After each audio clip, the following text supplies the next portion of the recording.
Hello students.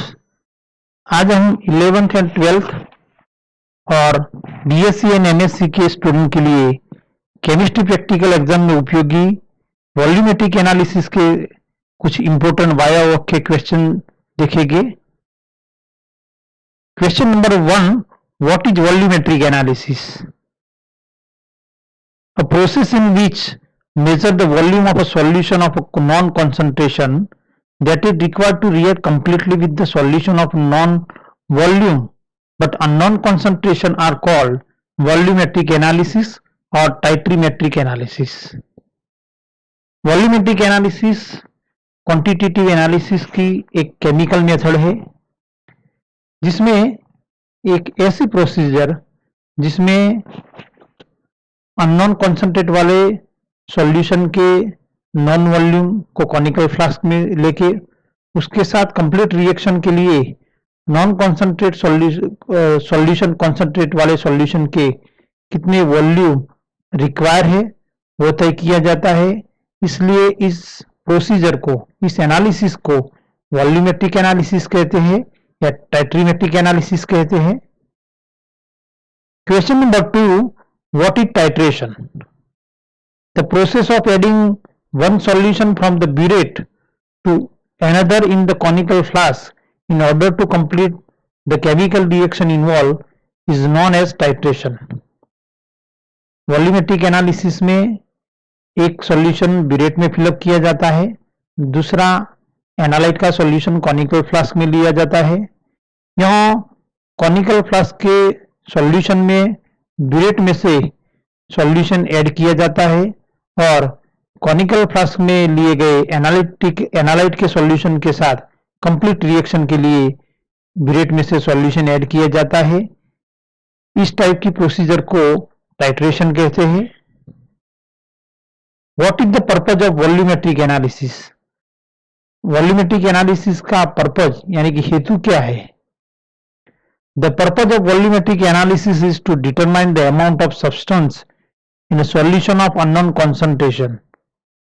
अज्ञात यानी कि अननोन कॉन्सेंट्रेट वाले सॉल्यूशन में किसी भी डिजायर्ड सब्सटेंस का अमाउंट तय करना ये वॉल्यूमेट्रिक एनालिसिस का पर्पज है।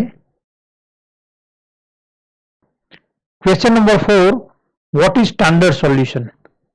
स्टैंडर्ड यानी कि प्रमाणित द्रावण किसे कहते हैं? A solution of known concentration और strength is called standard solution. जिस सॉल्यूशन की स्ट्रेंथ हमें पता हो या कॉन्सेंट्रेशन ज्ञात हो ऐसे सॉल्यूशन को स्टैंडर्ड सॉल्यूशन कहते हैं। Question number 5, what is titrant? In titration a solution of known concentration that is added from The burette is called a titrant. Volumetric analysis में ब्यूरेट में नॉन कॉन्सेंट्रेशन वाला solution fill up किया जाता है और उसको कॉनिकल फ्लास्क में drop by add किया जाता है। इस नॉन कॉन्सेंट्रेट वाले सॉल्यूशन जिसको ब्यूरेट में फिलअप किया गया है और उसे कॉनिकल फ्लास्क में ड्रॉप बाय ऐड किया जाता है, इस नॉन कॉन्सेंट्रेट वाले सॉल्यूशन को टाइट्रेंट कहते हैं। Question number 6, what is analyte or titrant? A solution whose concentration is to be determined by the titration is called analyte. जिस सॉल्यूशन का concentration हमें तय करना है उस सॉल्यूशन को एनालाइट कहते हैं। जिसकी concentration हमें पता नहीं है, जिसको टाइट्रेशन के जरिए हमें तय करना है उसको एनालाइट कहते हैं। The analyte being titrated against titrant, so it is also called titrant. Analyte का कॉन्सेंट्रेशन तय करने के लिए उसका टाइट्रेंट के अगेंस्ट टाइट्रेशन किया जाता है, इसलिए एनालाइट को टाइट्रेंट भी कहते हैं। Question number 7, what is indicator? Indicator क्या है? Indicator is a chemical substance which change colour at the end point.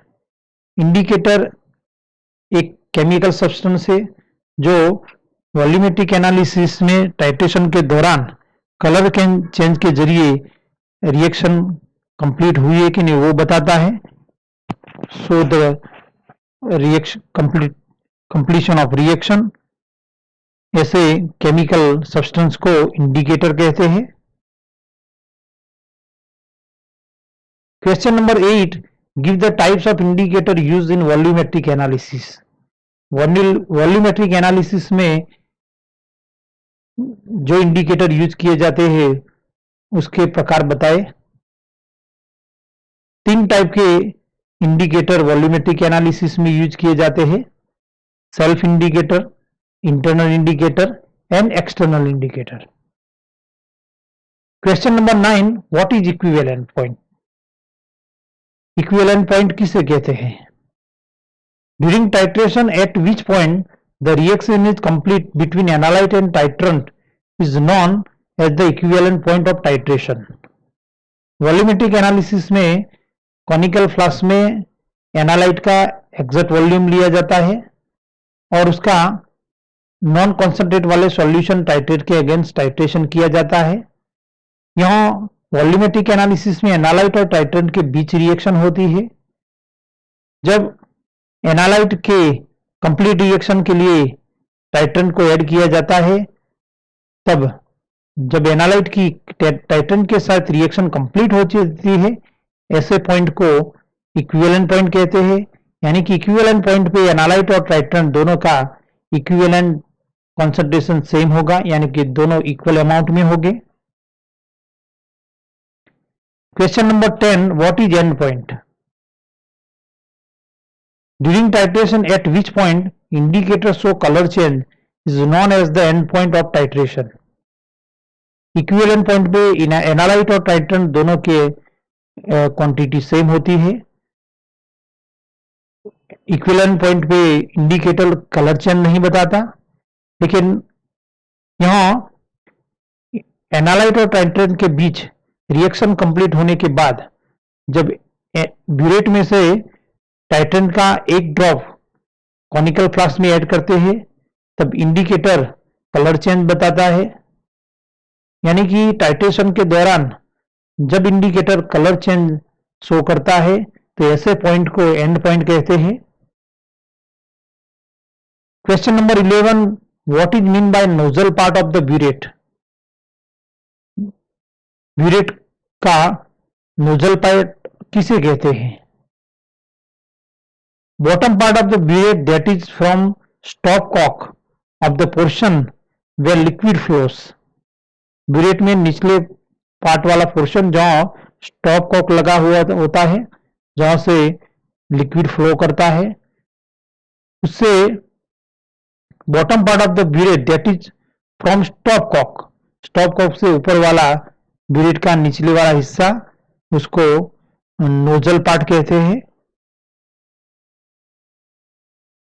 Question number 12, the burette must be field without any air bubble in the nozzle part of the burette, why? Burette के जो nozzle part वाला भाग है, nozzle part है burette का, nozzle part, उसमें air bubble नहीं होनी चाहिए। The burette must be filled without any air bubble. Burette में लिक्विड ऐड करने के बाद उसमें से एयर बबल निकालनी जरूरी है। क्यों? अगर नोजल वाले पार्ट में से अगर एयर बबल नहीं निकालते तो लिक्विड जो ब्यूरेट में से डन हो रहा है, नीचे डाउन हो रहा है, वो एक्यूरेट वॉल्यूम में नहीं आएगा, यानी कि हमें एग्जैक्ट ब्यूरेट रीडिंग नहीं मिलेगा, यानी कि ब्यूरेट रीडिंग में एरर आएगी। इसलिए टाइट्रेशन से पहले यहाँ एयर बबल दूर करना जरूरी है। Question number 13, what is meniscus in burette. Burette में मेनिस्कस क्या है? The curve surface level of liquid in the burette is called curvature और मेनिस्कस। ब्यूरेट में से टाइट्रेंट को कॉनिकल फ्लास्क में ऐड करने के बाद ब्यूरेट रीडिंग को रीड करने के लिए किया जाता है, तब ब्यूरेट में लिक्विड की सरफेस लेवल जो कर्व सरफेस लेवल है, यानी कि कर्व टाइप का उसकी सरफेस दिखती है, जिसको कर्वेचर या मेनिस्कस कहते हैं। Question number 14, for colour solution and colourless solution which meniscus should be used to record the correct volume of liquid in burette?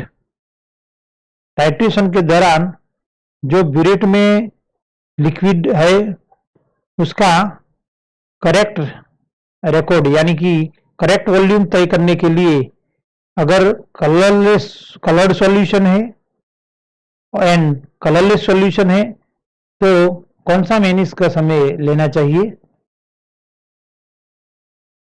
अगर कलर्ड सॉल्यूशन है तो अपर मेनिस्कस का यूज करना है, अगर कलरलेस सॉल्यूशन है तो लोअर मेनिस्कस का यूज करके हमें ब्यूरेट में से करेक्ट ब्यूरेट का लिक्विड का वॉल्यूम हमें तय करना है, रीड करना है। Question number 15, what is the use of titration? Titration का यूज क्या है? Titration are widely used in analytical chemistry to determine the quantity of acid, base, oxidants, reductants, metal ions, protein and many other species. Titration का widely used analytical chemistry में acid, base, oxidizing agent, reducing agent, metal, protein ऐसे कई species का की quantity तय करने के लिए यूज किया जाता है। Thank you for watching.